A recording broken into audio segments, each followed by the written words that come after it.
Hello everyone, और आज हम लोग बात करने वाले difference between KVA and KW। तो ठीक है, तो हम पहले बात तो मैं आपको बता दूं कि ये दोनों ही पावर होता है, पावर, ठीक है, पावर का ही यूनिट होता है KVA और KWA। तो सबसे पहले जान लेते हैं कि KVA क्या होता है और KW क्या होता है। ठीक है, तो सपोज़ हमारे पास ये एक मोटर है, इसमें हम सिंगल फेस दिए, एक फेज होता है, आपको पता है फेज, और ये न्यूट्रल। ठीक है, तो जितना यहाँ पावर आएगा, इसके अंदर जितना ही पावर आएगा, ठीक है, वो होगा हमारा KVA में, और जो आउटपुट में पावर होगा वो हमारा होगा KW में। ठीक है, तो KVA मतलब होता है हमारा टोटल पावर, KVA हमारा मतलब होता है टोटल पावर, और KW का मतलब होता है हमारे पास रियल पावर। ठीक है, तो ये होता है KVA और KW। KVA मतलब हम लोग जितना भी टोटल एनर्जी देते हैं तो वो KVA हो जाता है, और आउटपुट पे जो एनर्जी होता है, जो पावर होता है, उसको हम लोग KW बोलते हैं। ठीक है, तो KVA में हमारे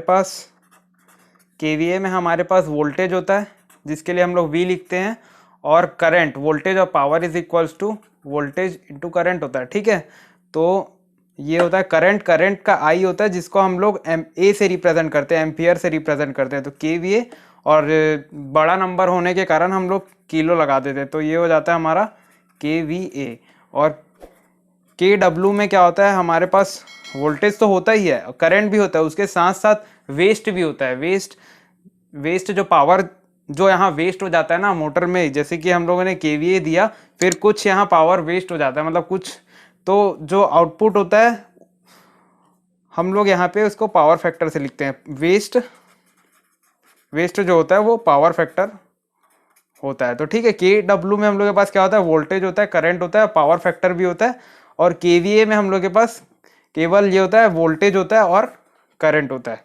ठीक है, तो ये KVA हो जाता है और ये KW। यही डिफरेंस है इन दोनों के बीच कि KW में पावर फैक्टर आ जाता है। ठीक है, अब देखते हैं KVA एक्चुअल में क्या होता है, किसको हम लोग KVA बोलेंगे और किसको हम लोग किलोवाट बोलेंगे। ठीक है, तो चलिए देखते हैं।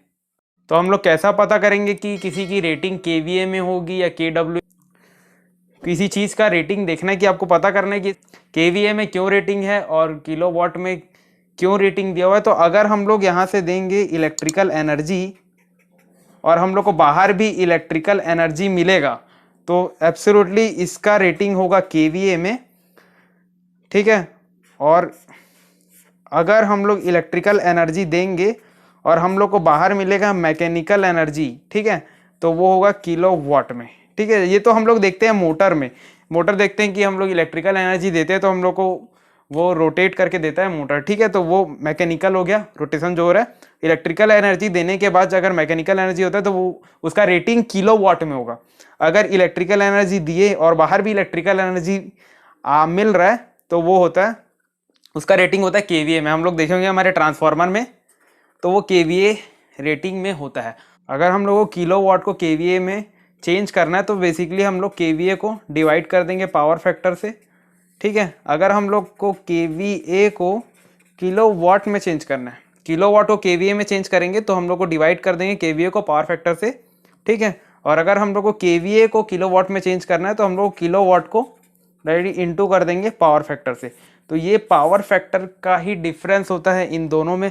अगर आपको एक लाइन में ही पूछा जाए तो आप बता सकते हो कि किलोवाट में पावर फैक्टर होता है और KVA में पावर फैक्टर नहीं होता।